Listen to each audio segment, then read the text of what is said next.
Hi everyone, I wanted to give you a look at a storage bench I've made for a customer. It's 55 inches long and about 20 inches high and 20 inches wide. And this does open. It comes with the soft close hinges, so no one can get their fingers smashed in here.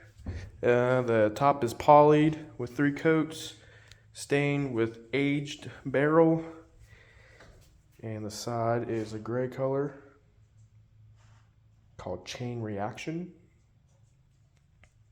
Thanks for watching.